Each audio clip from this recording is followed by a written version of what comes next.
അസ്സലാമു അലൈക്കും വറഹ്മത്തുള്ളാഹി. ബിസ്മില്ലാ വൽഹംദുലില്ലാ. സ്നേഹബഹുമാനം നിറഞ്ഞ മുഅ്മിനീങ്ങളെ, അള്ളാഹു നമ്മളെല്ലാവരെയും സ്വീകരിക്കട്ടെ. നമ്മൾ ചെയ്യുന്ന അമലുകളെല്ലാം അള്ളാഹു കബൂൽ ചെയ്യുമാറാവട്ടെ. ആമീൻ യാ റബ്ബൽ ആലമീൻ. കഴിഞ്ഞ ഏതാനും ദിവസങ്ങൾക്ക് മുമ്പ് ഒരു ഓപ്പൺ സ്റ്റേജ് പരിപാടിയിൽ നടത്തിയൊരു പ്രഭാഷണം, ആ പ്രഭാഷണത്തിൽ ഒരുപാട് വിഷയങ്ങൾ പറഞ്ഞിരുന്നു. അതിൽ നിന്നും നമ്മൾ ഇന്ന് കേട്ടിരിക്കേണ്ട പ്രധാനപ്പെട്ട ചില വിഷയങ്ങളടങ്ങിയ ഒരു പ്രഭാഷണത്തിൻ്റെ ശകലം നിങ്ങളുടെ മുമ്പിലേക്ക് എത്തിക്കുകയാണ്. നിങ്ങൾ അവസാനം വരെ ഒന്ന് കേട്ടു നോക്കുക. ഒരുപാട് നമുക്ക് ജീവിതത്തിൽ ഉപകാരപ്പെടുന്ന നിരവധി കാര്യങ്ങളാണ് അതിൽ പറയുന്നത്. അള്ളാഹു താല അത് കേട്ട് ജീവിതത്തിൽ പ്രാവർത്തികമാക്കാൻ പറഞ്ഞ എനിക്കും കേട്ട് നിങ്ങൾക്കും തൗഫീക്ക് തരുമാറാവട്ടെ. ആമീൻ യാ റബ്ബൽ ആലമീൻ. അപ്പോൾ ഇൻഷാ അല്ലാഹ് നമുക്ക് നേരെ വീഡിയോയിലേക്ക് കിടക്കാം. ഇന്ന് വൈകിട്ട് എൻ്റെ ഫോണിലുണ്ട് ഒരു ഉമ്മ വിളിച്ചു. ജില്ല ഞാൻ പറയുന്നില്ല, പരിസരത്തുള്ള ഒരു ജില്ലയാ. ആ ഉമ്മ വിളിച്ചിട്ട് ഇങ്ങനെ കരച്ചിലാ, പറയുന്നു, ഉസ്താദേ, പ്രത്യേകം നിങ്ങൾ ഇന്നത്തെ ഭീമാ പള്ളിയിലെ സദസ്സിൽ എൻ്റെ മകനിക്ക് വേണ്ടി ദുആരക്കണേ. അവനവന്റെ വാപ്പയെ കൊല്ലാൻ വേണ്ടി നടക്കുന്നവനാണ്. അവൻ എന്നോട് പറഞ്ഞത്, ഉമ്മ, നിങ്ങളുടെ കെട്ടിയോനെ ഞാൻ കൊല്ലും. എന്താ വാപ്പ ചെയ്ത തെറ്റെന്താ? കൂലിപ്പണിക്കാരനായ വാപ്പ പ്ലസ് ടു കഴിഞ്ഞ് ഡിഗ്രിക്ക് വേണ്ടി പോകുന്ന സമയത്ത് ബൈക്ക് വേണം, അതിന് കുറച്ച് പൈസ കൂടി വേണം. ചോദിച്ചപ്പോ വാപ്പ പറഞ്ഞു, മോനെ ഈ വായ്പ വാങ്ങാൻ വാപ്പയുടെ കയ്യിൽ പൈസയില്ല, ഇപ്പൊ തരാൻ പൈസയില്ല, അല്ലെങ്കിൽ ഞാൻ പലിശക്ക് എടുക്കേണ്ടി വരും.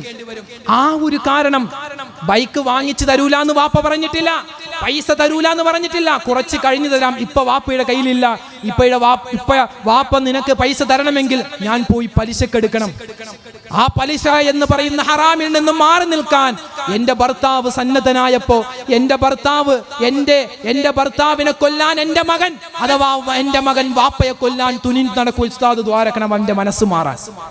ഇതാണ് കാലം അല്ലെ? ഹണി ട്രാപ്പിലൂടെ കൊല്ലുന്ന ആളുകൾ, ഹണി ട്രാപ്പ്, നിരപരാധികളെ കൊല്ലുന്നവർ, കുട്ടികളെ കൊല്ലുന്നവർ, പ്രേമം നിരസിച്ചതിന്റെ പേരിൽ, പ്രണയം നിരസിച്ചതിന്റെ പേരിൽ നടുറോട്ടിൽ പെട്രോൾ ഒഴിച്ച് കാമുകൻ കാമുകിയെ കൊല്ലുന്നു, തിരിച്ച് കാമുകി ജ്യൂസിൽ വിഷം കൊടുത്തു കൊല്ലുന്നു. കൊല്ല ഇതൊരു ഫാഷനായി മാറി. ഓരോ ദിവസവും നമ്മുടെ യുവത്വം വെറൈറ്റികൾ പരിശോധിക്കുകയാണ് കൊല്ലലിൽ. അല്ലാഹുവേ, ഞങ്ങളുടെ മക്കളെ നീ കാക്കണേ അല്ലാ. അതാണ് വിശുദ്ധമായ ഖുർആനിൽ അല്ലാഹു പറയുന്നു, ബി അയ്യി ദംബിൻ ഖുതിലത്. ഒരു കാലഘട്ടം വരും അന്ന് കൊന്നവൻ അറിയില്ല ഞാൻ എന്തിനാണ് കൊന്നതെന്ന്, കൊല്ലപ്പെട്ടവൻ അറിയില്ല ഞാൻ എന്തിനാണ് കൊല്ലപ്പെട്ടതെന്ന്. നമ്മുടെ മക്കള് അല്ലെ, ഈ ഇരിക്കുന്ന ചെറു കിടാങ്ങളോട് ചോദിക്കും, നിങ്ങൾക്ക് ഏറ്റവും കൂടുതൽ ഇഷ്ടമുള്ള ഗെയിം ഏതാ? പബ്ജി അല്ലടാ മോനെ, പബ്ജിയാണ് അവനിക്കൊക്കെ ഇഷ്ടം. പബ്ജി കളിച്ചുകൊണ്ടിരിക്കുന്ന ഒരു മകന്റെ അടുക്കൽ വാപ്പ പറഞ്ഞു, മോനെ, ആ ഫോണും തന്നേടാ, ഞാൻ ഒരു കോള് വിളിച്ചിട്ട് തരാം. ആ സമയത്ത് മകൻ പറഞ്ഞത്, ഐ വിൽ കിൽ യു. എന്റെ പൊന്നു വാപ്പ, ഞാൻ നിന്നെ കൊല്ലൂട്ടാന്ന. കാരണം അവൻ ആ ഗെയിം കളിച്ചുകൊണ്ടിരിക്കുന്ന കൊല്ലലാണ്. അവൻ ഗെയിം കളിക്കുന്നത് പബ്ജി, എന്താ എല്ലാരും വെടിവെച്ച കൊല്ലലാണ്. അത് കണ്ടുകൊണ്ടിരിക്കുന്ന വാപ്പയോട് മകൻ പറഞ്ഞു, ഐ വിൽ കിൽ യു. തട്ടിക്കളയോട്ട വാപ്പ. പേടിക്കണ്ടേ, കുറെ കാശുണ്ടായിട്ട് കാര്യമുണ്ടോ? മക്കളുണ്ടായിട്ട് ഒരുപാട് പേര് മക്കളില്ലാതെ വിഷമിക്കുമ്പോൾ മക്കളെ കൊണ്ടിറങ്ങേറാകുന്ന ആളുകളുണ്ട് നമ്മുടെ കൂട്ടത്തിൽ. എറണാകുളം സെൻട്രൽ ജുമാ മസ്ജിദിൽ ജുമാക്ക് പ്രഭാഷണത്തിന് വേണ്ടി, ജുമാ ഖുതുബ നിർവഹിക്കുന്നതിന് വേണ്ടി എൻ്റെ റൂമിൽ നിന്നും പള്ളിയിലേക്ക് പോകുന്ന സമയത്ത്, ഇപ്പോഴല്ല, ഒരു മാസമായി കാണും, 2 ആളുകളാ വന്നത്. ഞാനത് ഓർത്തിരിക്കും, 2 ആളുകളാ വന്നത്.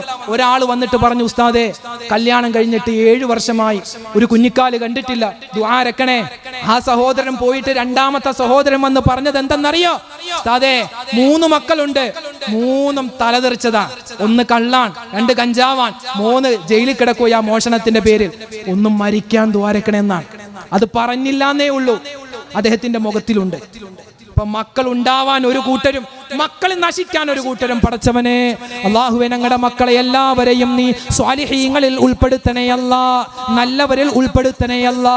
ഞങ്ങൾ മരിച്ചാലും ഞങ്ങളുടെ ഖബറിന്റെ ചാര വന്നിട്ട്, അല്ലാ, എൻ്റെ ഉപ്പാക്ക് നീ സ്വർഗം കൊടുക്കണേ അല്ലാ, എൻ്റെ ഉമ്മാക്ക് നീ സ്വർഗം കൊടുക്കണേ അല്ലാ എന്ന് ദുആരക്കുന്ന നല്ല മക്കളാക്കി ഞങ്ങളുടെ മക്കളെ നീ മാറ്റണേ അല്ലാ. കേരളം സുന്ദരം, സാക്ഷരതയിൽ 1ാമതാണ്, ആരോഗ്യത്തിൽ 1ാമതാണ്, IT സാങ്കേതിക വിദ്യയിൽ 1ാമതാണ്, മറ്റൊരു കാര്യത്തിൽ കൂടി 1ാമതാണ്, കള്ള് കഞ്ചാവ്. ഇന്ത്യയിലെ ഉൽപ്പാദിപ്പിക്കപ്പെടുന്ന മദ്യത്തിന്റെ 20% വിറ്റഴിക്കുന്നത് അത് കേരളത്തിലാണ്. ഇന്ന് കണക്കുകൾ പറയുകയാ. ഒരു വർഷം കേരളം കുടിച്ചു തീർക്കുന്നത് 28 കോടി ലിറ്റർ മദ്യമാണ്. അത് പ്രധാന ആഘോഷങ്ങൾ വരുമ്പോ, ന്യൂ ഇയർ വരുമല്ലേ, പ്രധാന ആഘോഷങ്ങൾ വരുമ്പോ അത് കൂടും. അതുപോലെ തന്നെ കേരളത്തിൽ ഒരു മാസം 40,000 കിലോ പാൻ മസാലകൾ വിറ്റഴിക്കപ്പെടുന്നുണ്ടെന്നാണ്. അതിൽ എന്റെ നേരത്തെ പറഞ്ഞതുപോലെ ഭീമാപള്ളിയിലെ എന്റെ ചങ്കിന്റെ ചങ്കായ ചെറുപ്പക്കാരെ പെട്ടുപോകല്ലേടാ. പെട്ടുപോയ പണിയാണ് ഊരിയെടുക്കാൻ നാണക്കേടാണ്. നീ കാരണം ഈ ഭീമാപള്ളിക്ക് നാണക്കേടാണ്, ഈ കിടക്കുന്ന ഭീമാ ബീവിക്ക് നാണക്കേടാണ്. ഈ മഹല്ലത്തിന് ഏകദേശം 25,000-ഓളം അംഗങ്ങളുള്ള ഈ ഭീമാപള്ളി എന്ന ഈ സുന്ദരമായ ഈ മഹല്ലത്തിന് കേടാണ്. അതുകൊണ്ട് മക്കളെ, അവനെ പിടിച്ചു. അവന്റെ പേര് സുബൈർ എന്ന, ഉദാഹരണം സുബൈർ എന്ന പേര്, അല്ലെങ്കിൽ സത്താർ എന്ന പേര്. എവിടെയാ? ഭീമാപള്ളി അവന്മാർ അങ്ങനെയാ എന്ന് പറയുന്ന ഒരു സ്വഭാവം, എന്ന് പറയുന്ന ഒരു അവസ്ഥയിലേക്ക് പോകരുത്. ഞാൻ ജോലി ചെയ്യുന്നത്, വീണ്ടും പറയട്ടെ, എറണാകുളം ജില്ലയിലാണ്.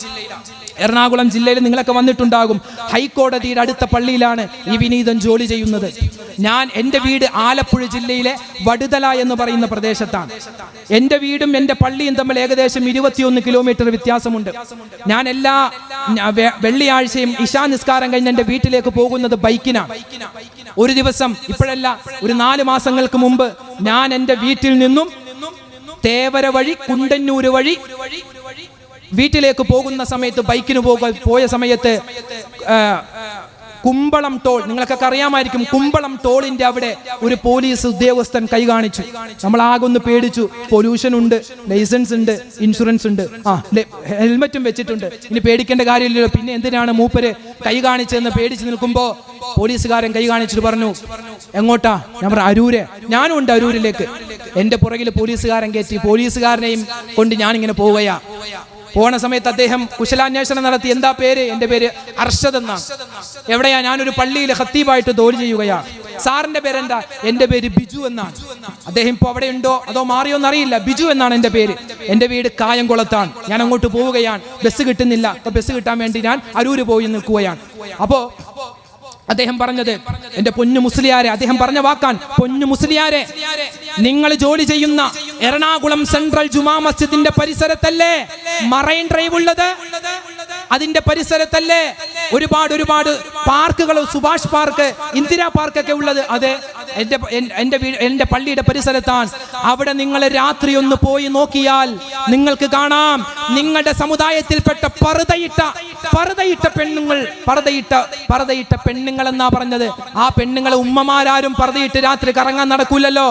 പർദ്ദയിട്ടുകൊണ്ട് ആളെ തിരിച്ചറിയാതിരിക്കാൻ പർദ്ദയിട്ടുകൊണ്ട് മലപ്പുറത്ത് നിന്നും, കോഴിക്കോട് നിന്നും, പാലക്കാട് നിന്നും, തിരുവനന്തപുരത്ത് നിന്നും, കൊല്ലത്ത് നിന്നൊക്കെ അതാ BA-ക്കും MA-ക്കും PhD-ക്കൊക്കെ പഠിക്കാൻ എറണാകുളത്ത് വരുന്ന പെൺകുട്ടികൾ, മുസ്ലിം പെൺകുട്ടികൾ, അവർ ഇങ്ങനെ കറങ്ങി നടക്കുകയാണ്. അവർ വെറുതെ കറങ്ങിയാൽ കുഴപ്പമില്ല, ചുണ്ടിന്റെ ഉള്ളിൽ അതിങ്ങനെ വെച്ചിരിക്കുകയാണ്. ഏതോ ഒരു ചെറുക്കനുമായിട്ട് കുശലാന്വേഷണം പറയുകയാണ്. ഞങ്ങൾ പോലീസുകാർ അങ്ങോട്ട് ചെന്നാൽ അവർ ഞങ്ങളോട് പറയും, സാറേ, ഇത് ഞങ്ങൾ പ്രായപൂർത്തിയായ ആളുകളാണ്, ഇങ്ങോട്ട് വരണ്ടെന്ന് പറയും. അതുകൊണ്ട് ഞങ്ങൾക്കൊന്നും ചെയ്യാൻ പറ്റില്ല. മുസ്ലിയാരെ, നിങ്ങളുടെ പള്ളിയിൽ ജുമാ നിസ്കാരത്തിന് വേണ്ടി, ജുമാ പ്രാർത്ഥനയ്ക്ക് വേണ്ടി ഈ പെൺകുട്ടികളുടെ പിതാക്കന്മാര് വരുമല്ലോ, അവരോട് നിങ്ങൾ അവരുടെ മക്കളുടെ അവസ്ഥ പറഞ്ഞു കൊടുക്കുമെന്ന് ആ പോലീസ് ഉദ്യോഗസ്ഥൻ, അന്യമതത്തിൽപ്പെട്ട സഹോദര സമുദായത്തിൽപ്പെട്ട ആ പോലീസ് ഉദ്യോഗസ്ഥൻ എന്നോട് പറയുകയാണ്. നമ്മൾ പറയാത്തതിൻ്റെയാണോ കുഴപ്പം? ഇത് കേട്ടിട്ട് കേൾക്കുന്നത് പോലുമില്ല. അയ്യേ, ലഹരിയെ പറ്റിയാണ് ഉസ്താദ് പറയുന്നത്, നമുക്ക് യോജിച്ചതല്ല, നമ്മൾ പോവണ്ടെന്ന് ഇപ്പൊ പല ചെറുപ്പക്കാരും പറഞ്ഞിട്ടുണ്ടാകും. ഭീമാപള്ളിയെ സംബന്ധിച്ചിടത്തോളം അൽഹംദുലില്ലാ, ലോകത്ത് ഒരു സ്ഥലത്തും കാണാത്തൊരു പ്രത്യേകതയുണ്ട്. എല്ലാ മുക്കിലും മൂലയിലും ബോക്സ് കൊണ്ടുപോയി വെച്ചിട്ടുണ്ട്. ചെവി അടച്ചിരുന്നാലും അല്ലെങ്കിൽ ഈ പരിസരത്ത് ഇരിക്കണ്ടെന്ന് പറഞ്ഞാലും അവർക്ക് കേൾക്കാൻ പറ്റും. പറഞ്ഞു വന്നത്, റോഡ് അപകടങ്ങൾ ഏറ്റവും കൂടുതൽ ഉണ്ടാകുന്നു, പീഡനങ്ങൾ ഉണ്ടാകുന്നു, അതുപോലെ തന്നെ റോഡ് അപകടങ്ങൾ, കൊലപാതകങ്ങൾ ഉണ്ടാകുന്നു. ഇതിന്റെ എല്ലാം ഏറ്റവും വലിയ കാരണക്കാരൻ ലഹരിയാണ്, ലഹരി വസ്തുക്കൾ ഉപയോഗിക്കുന്നതാണ്. ഖിയാമത്ത് നാളിന്റെ നടന്നുകൊണ്ടിരിക്കുന്ന നിലവിലുള്ള അടയാളങ്ങളാണ് എൻ്റെ മുഅ്മിനീങ്ങൾക്ക് ഞാൻ പറഞ്ഞു തരുന്നത്. ഖിയാമത്ത് നാളിന്റെ ഒരു അടയാളം മുത്തുനബി മുഹമ്മദ് മുസ്തഫ സ്വല്ലല്ലാഹു അലൈഹി വസല്ലമ തങ്ങൾ പറഞ്ഞത്, തക്സുറു ശുറുത, പോലീസുകാർ അധികരിക്കുമെന്നാണ്. ലോകാവസാനത്തിന്റെ അടയാളം പോലീസുകാർ അധികരിക്കും. അതെന്താ ഉസ്താദേ? പോലീസ്, അതായത് നിയമപാലകർ അധികരിക്കും എന്ന് പറഞ്ഞാൽ അതിന്റെ അർത്ഥം ലോകത്ത് പ്രശ്നങ്ങൾ കൂടുമ്പോ, പ്രതിസന്ധികൾ കൂടുമ്പോ, കൊലപാതകം കൂടുമ്പോ, അതുപോലെ ലഹരി വസ്തുക്കൾ ഉപയോഗിക്കൽ കൂടുന്ന സമയത്ത് അതിനെ നിയന്ത്രിക്കാൻ നിയമപാലകർ കൂടുന്നത് അത് ലോക അവസാനത്തിന്റെ അടയാളമാണെന്ന് മുത്തുനബി മുഹമ്മദ് മുസ്തഫ സല്ലല്ലാഹു അലൈഹി വസല്ലമ തങ്ങൾ പറയുകയാണ്. കേരളത്തിൽ ലഹരി മൂലം ഒരു വർഷം 1 ലക്ഷം ക്യാൻസർ രോഗികളാണ് RCCയിലേക്ക് പോകുന്നത്, മറ്റു ഹോസ്പിറ്റലിലേക്ക് പോകുന്നത്. 8 ലക്ഷം കരൾ രോഗികളാണ്, 10 ലക്ഷം മറ്റു രോഗങ്ങൾ കൊണ്ട് പ്രയാസപ്പെടുന്നവരാണ്. ഈ കണക്കുകൾ ഇങ്ങനെ നിരത്തി പറയുന്നത് ഈ ഭീമാ പള്ളിയിൽ തടിച്ചുകൂടിയിട്ടുള്ള ആയിരങ്ങളോട് ഞാൻ പറയട്ടെ, നമ്മളോ നമ്മുടെ കുടുംബത്തിൽപ്പെട്ട ആരും ആ ഒരു അബദ്ധത്തിൽ പോയി പെടാൻ പാടില്ല. അല്ലാഹുവേ, ഞങ്ങളുടെ മക്കളെ നീ കാക്കണേ അല്ലാ, ഞങ്ങളുടെ മക്കളെ നീ കാക്കണേ അല്ലാ. ആദരവായ റസൂലുള്ളാഹി സ്വല്ലല്ലാഹു അലൈഹി വസല്ലമ തങ്ങൾ പറയുകയാണ്, ലോകത്ത് എല്ലാ മനുഷ്യരും മരണപ്പെട്ട് കഴിഞ്ഞ് മഹ്ശറയിലേക്ക് ജനങ്ങൾ കടന്നു വരുന്നത് 12 വിഭാഗമായിട്ടാണ്. 12 വിഭാഗമായിട്ടാണ് ലോകത്തിലെ ജനങ്ങളെല്ലാവരും ആ മഹ്ശറയിലേക്ക് കടന്നു വരുന്നത്. ആ സമയത്ത് ആ 12 വിഭാഗത്തിൽ ഒരു വിഭാഗത്തിന്റെ കോലം എന്തെന്നറിയോ? ഒരു വിഭാഗത്തിന്റെ രൂപം എന്തെന്നറിയോ? അവർ വരുന്നത് അവരുടെ ചുണ്ടുകൾ താഴേക്ക് നീണ്ടിട്ടാണ്. അവർ കണ്ണ് കാണാത്തവരാണ്, പല്ലുകൾ താഴേക്ക് നീണ്ടവരാണ്. അവരുടെ വായിൽ നിന്നും മൂക്കിൽ നിന്നും ചെവിയിൽ നിന്നും ചീഞ്ചലം ഒഴുകുന്നുണ്ട്. മറ്റു ജനങ്ങളെല്ലാം അവരെ ഇങ്ങനെ കുറ്റം പറയുന്നുണ്ട്. ആ സമയത്ത് സ്വഹാബിമാര് ചോദിക്കുകയാണ്, മൻഹും യാ റസൂലല്ലാഹ്, നബിയേ അവരാരാണ് നബിയേ? ആ സമയത്ത് അല്ലാഹുവിന്റെ റസൂല് പറയുകയാണ്, ശാരിബുൽ ഖംർ, കള്ളുകുടിയന്മാരാ, ലഹരി വസ്തുക്കൾ ഉപയോഗിച്ചവരാ, കഞ്ചാവിന് അടിമപ്പെട്ടവരാ, MDMAക്ക് അടിമപ്പെട്ടവരാ. അത് ആണുങ്ങൾ മാത്രമല്ല, അത് പെണ്ണുങ്ങളുമുണ്ട്, അത് ചെറുപ്പക്കാര് മാത്രമല്ല, അതിൽ വൃദ്ധന്മാരുമുണ്ട്, യുവാക്കളുമുണ്ട്, യുവതികളുമുണ്ട്, വീട്ടമ്മമാരുമുണ്ട്. അല്ലാഹുവേ, ഞങ്ങളെ എല്ലാവരെയും ആ ഒരു ദുസ്വഭാവത്തിൽ നിന്നും നീ കാത്തുരക്ഷിക്കണേ അല്ലാ. ഖിയാമത്ത് നാളിന്റെ നടന്നുകൊണ്ടിരിക്കുന്ന അടയാളങ്ങളാണ് ഞാൻ പറഞ്ഞു വരുന്നത്. നബി തങ്ങൾ പറയുന്നു, കസ്റത്തു ഫുജ്അത്തുൽ മൗത്ത്, കസ്റത്തു മൗത്തുൽ ഫുജ്അ, പെട്ടെന്നുള്ള മരണം. ഖിയാമത്ത് നാളിന്റെ മറ്റൊരു അടയാളം പെട്ടെന്ന് മരണപ്പെടുക. ഒരു തലവേദന വന്നു, ഹോസ്പിറ്റലിൽ ചെന്നു, ഡോക്ടർ പരിശോധിച്ചു പറഞ്ഞു ICUയിൽ കയറ്റണം. എന്താ? തലയിൽ ക്യാൻസർ ആണ്. അല്ലാഹു കാക്കുമാറാവട്ടെ. ബാത്റൂമിൽ തന്നെ വീണു, തലയൊന്നും ഇടിച്ചില്ല, ശരീരത്തിന് വേറെ കുഴപ്പമൊന്നുമില്ല. കുറച്ച് കഴിഞ്ഞപ്പോൾ ശരീരം ഒരു വേദന, ചെന്ന് നോക്കുമ്പോ അസ്ഥി ഒടിഞ്ഞു, അല്ലെങ്കിൽ ബ്ലഡ് കോട്ടായിട്ടുണ്ട്, തലയിലെ ഉള്ളിലെ ബ്ലഡ് കോട്ടായിട്ടുണ്ട്. മരണം സംഭവിക്കുന്നു, കുഴഞ്ഞു വീണ് മരിക്കുന്നു, അറ്റാക്ക് വന്ന് മരിക്കുന്നു, പെടുന്നനെയുള്ള മരണം. ഇനി ഏതെങ്കിലും ഒരു രോഗം വന്നാൽ ആ രോഗത്തിന് മരുന്ന് പോലും കിട്ടാത്ത അവസ്ഥ വരും. എത്രയോ ഹോസ്പിറ്റലിൽ എത്രയോ ആളുകളാണ് കിടക്കുന്നത്. എത്രയോ ആളുകൾ ദുആരക്കാൻ പറഞ്ഞു. ഒരുപാട് സഹോദരന്മാരും സഹോദരിമാരും ഈ സദസ്സിൽ വെച്ച് ഒരുപാട് ദുആരക്കാൻ പറഞ്ഞിട്ടുണ്ട്. അല്ലാഹുവേ, രോഗികളായി കഴിയുന്നവർ, ക്യാൻസർ രോഗികളുള്ളവർ, കിഡ്നിക്ക് പ്രോബ്ലം ഉള്ളവർ, കരരോഗികളായ ആളുകൾ, സ്ട്രോക്ക് വന്ന് കിടക്കുന്നവർ, sugar, cholesterol, pressure, uric acid, thyroid, അങ്ങനെ നീറുന്ന 100 പ്രശ്നങ്ങളുള്ള ഒരുപാട് ഉമ്മമാർ, അമ്മമാർ, അച്ഛന്മാർ, പിതാക്കന്മാർ, സഹോദരിമാർ, സഹോദരങ്ങൾ, എല്ലാവരുടെയും രോഗം നീ മാറ്റിക്കൊടുക്കണേ റഹ്മാനെ. ആമീൻ യാ റബ്ബൽ ആലമീൻ.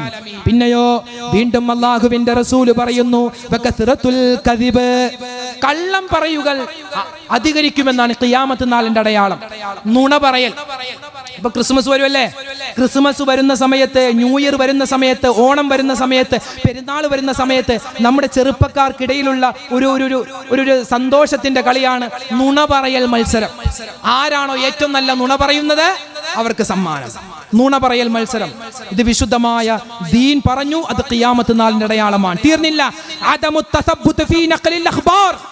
മാധ്യമങ്ങൾ, ഇവിടത്തെ മാധ്യമങ്ങൾ, ആ മാധ്യമങ്ങൾ സത്യം എന്താണെന്ന് നോക്കാതെ, അസത്യം എന്താണെന്ന് നോക്കാതെ, കണ്ടതും കേട്ടതും അറിഞ്ഞതുമെല്ലാം വിളമ്പുന്ന ഒരു സ്വഭാവം അത് കൂടി വരും. ഇന്നത്തെ മാധ്യമങ്ങൾക്ക് അതുണ്ട്. ഇല്ല എന്ന് പറയാൻ പറ്റോ? ഞങ്ങളുടെ ചാനലിൽ റീച്ച് കിട്ടണം, ഞങ്ങളുടെ ചാനൽ ഏറ്റവും കൂടുതൽ റീച്ച് കിട്ടണം. അതിന് ഒരു വാർത്ത, അവിടെ ഒരാൾ മരിക്കാൻ കിടക്കുമ്പോ തന്നെ ഇവിടെ മരിച്ചു എന്നായി. നമ്മുടെയൊക്കെ വാട്സപ്പ് എടുത്ത് നോക്കിയാൽ നാളെ രാവിലെ ഒരു മെസ്സേജ് വരും. ഉദാഹരണം പറയാട്ടോ, നാളെ രാവിലെ ഒരു മെസ്സേജ്, ഒരു കൊച്ചിന്റെ ഒരു കുട്ടിയുടെ ഫോട്ടോ, എന്നിട്ട് പറയും ഈ കുട്ടിയെ കാണാനില്ല, പരമാവധി ഷെയർ ചെയ്യുക. അടുത്ത ഗ്രൂപ്പിൽ നോക്കുമ്പോൾ അതേ കുട്ടിയുടെ ഫോട്ടോക്ക് താഴെ ഈ കുട്ടിക്ക് ക്യാൻസർ ആണ്, എല്ലാവരും ദ്വാരക്കുക. മറ്റൊരു ഗ്രൂപ്പിൽ അതേ കുട്ടിയുടെ ഫോട്ടോ ഇട്ടിട്ട് ഈ കുട്ടിയുടെ അച്ഛനും അമ്മയെയും കാണാനില്ല, ഈ കുട്ടിയെ ഇവിടെ പോലീസ് സ്റ്റേഷനിൽ കിട്ടിയിട്ടുണ്ട്. ഏതാ വിശ്വസിക്കുക? മരണപ്പെട്ടു പോയതാണോ, ക്യാൻസർ ആണോ? ഇങ്ങനെ ഒരുപാട് നുണകൾ നമ്മളൊക്കെ തന്നെ, ഞാനൊക്കെ എത്രയോ ഷെയർ ചെയ്തിരിക്കുന്നു, പക്ഷെ പിന്നെയാണ് അറിയുന്നത് നമ്മളൊക്കെ എത്രയോ ഷെയർ ചെയ്തിരിക്കുന്നു, പക്ഷെ പിന്നെയാണ് അറിയുന്നത് അതൊക്കെ കള്ളവാർത്തകളാണെന്ന്, കള്ളവാർത്തകൾ പ്രചരിക്കുമെന്നാണ്. നുണ പറയൽ, വിശുദ്ധമായ ഇസ്ലാം പറയുന്നു നുണ പറയുക എന്നുള്ളത് ഏറ്റവും വലിയ കുറ്റമാണ്. പക്ഷേ ചില സമയത്ത് നുണ പറയാം, ചില സമയത്ത് കള്ളം പറയാം. ഏതാ?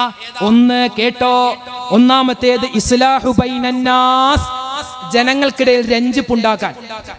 രണ്ട് സഹോദരന്മാർ തമ്മിൽ പിണങ്ങിയിരിക്കുമ്പോൾ നമ്മൾ ചെന്നിട്ട് പറഞ്ഞു, എടാ നിന്നോട് അവന് മിണ്ടാൻ താല്പര്യമുണ്ട് കേട്ടോ, ഇപ്പൊ ഞാൻ അവനെ കണ്ടതേ ഉള്ളൂ, അവൻ പറഞ്ഞത് നീയാണ് മിണ്ടാത്തതെന്നാ. അവനോട് പറഞ്ഞു, ഇവന്റെ എടാ നിന്നോട് മിണ്ടാൻ ഇവനിക്ക് താല്പര്യമുണ്ട്, നീയാണ് അവനോട് മിണ്ടാ. അപ്പൊ രണ്ടുപേരോടും ഒരു നുണ കാച്ചി, ഒരു നുണ പറഞ്ഞു. എന്തിനാ? രണ്ടുപേരെയും തമ്മിൽ ഒരുമിപ്പിക്കാൻ. ഇത് നുണ പറയാമെന്ന ലൈസൻസ് ഉണ്ട്. രണ്ടാമതായി നുണ പറയാൻ പറ്റും. എപ്പോഴാണെന്നറിയോ? ഭർത്താവിന് ഭാര്യയോട്. എപ്പോഴാണ് നുണ പറയാൻ പറ്റുക? എവിടെ പോണു? ഭീമാപ്പള്ളിയിൽ ഉറൂസ് നടക്കുന്നു, അവിടെ പോട്ടെ. അതെ, പോയി വരുമ്പോ ആ ഭീമാപ്പള്ളിയുടെ മെയിൻ ഗേറ്റിന്റെ വലതുഭാഗത്ത് അവിടെ കുറച്ചപ്പുറത്തായി, അവിടെ ഉണ്ടോന്ന് അറിയില്ല കേട്ടോ, വെറുതെ പറയാണ്, അവിടെ കുറച്ചപ്പുറത്തായിട്ട് ഒരു പർദ്ദ ഒരാൾ കൊണ്ടുവന്ന് വെക്കുന്നുണ്ട്. 2000 രൂപയുടെ പർദ്ദയാണ്, നല്ല സെറ്റപ്പ് പർദ്ദയാണ്. അത് വാങ്ങിച്ചോണ്ട് വരണോട്ടോ. ഈ പാവപ്പെട്ടവൻ രാവിലെ കൂലിപ്പണിക്ക് പോയത് കിട്ടിയത് 500 ആ പാവപ്പെട്ടവൻ 500 രൂപയുമായിട്ട് അവിടെ ചെന്നപ്പോ 2000-ന്റെ 3000-ന്റെ ഒക്കെ പർദ്ദകളായിരിക്കുന്നത് സാരിയ, ചുരിദാറ. അവൻ പറഞ്ഞു എന്റെ കയ്യിൽ പൈസ ഇല്ല. വാങ്ങിക്കാതെ തിരിച്ചു വരുമ്പോഴാണ് ഭീമാപ്പള്ളിയുടെ പിറകിലെ ഗേറ്റിന്റെ ചാരത്ത് ഒരു ബായി 200 രൂപയുടെ ഒരു പർദ്ദ വിൽക്കുന്നു. ഓൻ എന്ത് ചെയ്തു? 200 രൂപക്ക് പർദ്ദ വാങ്ങിച്ചു, 300 രൂപ പോക്കറ്റിൽ വെച്ചു. എന്നിട്ട് ആ 200 എന്ന് എഴുതിയ സ്ഥലത്ത് ഒരു 0 കൂടി ഇട്ട് കൊടുത്തപ്പോ എന്തായി? 2000 ഇങ്ങനെ ചെയ്യാം. ഭാര്യയോട് ഭർത്താവിന് അങ്ങനെ ചെയ്യാം. ഇതൊരു ലൈസൻസ് അല്ല, അത്യാവശ്യ ഘട്ടത്തിൽ മാത്രം ഉപയോഗിക്കാനുള്ള ഒരു പൊടിക്കൈയാണ്. ഇല്ലെങ്കിലോ ഈ പർദ്ദ വാങ്ങിക്കാതെ അങ്ങോട്ട് ചെന്നാൽ അന്ന് യുദ്ധം നടക്കും, അന്ന് പ്രശ്നമുണ്ടാകും. അല്ലെങ്കിലും നിങ്ങൾ എന്തെങ്കിലും വാങ്ങിച്ചു തന്നിട്ടുണ്ടോ? അങ്ങനെ പറയൂ. കല്യാണം കഴിഞ്ഞ് 35 വർഷമായിട്ട് വാങ്ങിച്ചു തന്ന ഒരു വസ്തുവും അന്ന് ഓർക്കൂല. അന്ന് പറയുന്ന ഒരു ഡയലോഗ്, കല്യാണം കഴിഞ്ഞിട്ട് എന്തെങ്കിലും വാങ്ങിച്ചു തന്നോ കാക്കാ, വാങ്ങിച്ചു തന്നോ മച്ചാന്നാ ചോദിക്കുക. അത് അവരുടെ പ്രകൃതിയാണ്. അതുകൊണ്ട് എപ്പോഴും നുണ പറയണ്ട. ഇങ്ങനെയുള്ള സാഹചര്യത്തിൽ ചില ട്രിക്ക് പണികൾ ചെയ്യാം. ഇതൊക്കെ നബി തങ്ങൾ നമുക്ക് പറഞ്ഞു തന്നതാണ്. അതുപോലെ തന്നെ നുണ പറയാൻ ഒരുപാട് സമയങ്ങളിൽ നമുക്ക് അനുവദനീയമുണ്ട്, പക്ഷേ ഭൂരിഭാഗം സമയത്തും നുണ പറയാൻ പാടില്ല എന്നാണ്. അൽഹംദുലില്ലാഹ്, അല്ലാഹു തആല ഇതുവരെ നമ്മൾ കേട്ട ഈ വിജ്ഞാനപ്രദമാകുന്ന കാര്യങ്ങളൊക്കെ ജീവിതത്തിൽ ചെയ്യാനുള്ള തൗഫീഖ് അല്ലാഹു നമുക്ക് നൽകുമാറാവട്ടെ. ഈ ഒരു സദസ്സിൽ ആരൊക്കെ നമ്മളോട് ദുആ ചെയ്യാൻ പറഞ്ഞോ, ഒരുപാട് പേര് ദുആരക്കാൻ പറഞ്ഞിട്ടുണ്ട്. എല്ലാവരുടെയും എല്ലാ ഹലാലായ മുറാദും അല്ലാഹു ഹാസിലാക്കട്ടെ. വിഷമങ്ങളും സങ്കടങ്ങളും അല്ലാഹു മാറ്റിക്കൊടുക്കുമാറാവട്ടെ. നമുക്ക് മരിക്കുന്ന സമയത്ത് ആഖിബത്ത് നന്നായി മരിക്കാനുള്ള തൗഫീഖ് അല്ലാഹു നൽകുമാറാവട്ടെ. ആമീൻ യാ റബ്ബൽ ആലമീൻ. അസ്സലാമു അലൈക്കും വറഹ്മത്തുള്ളാഹി വബറകാതുഹു.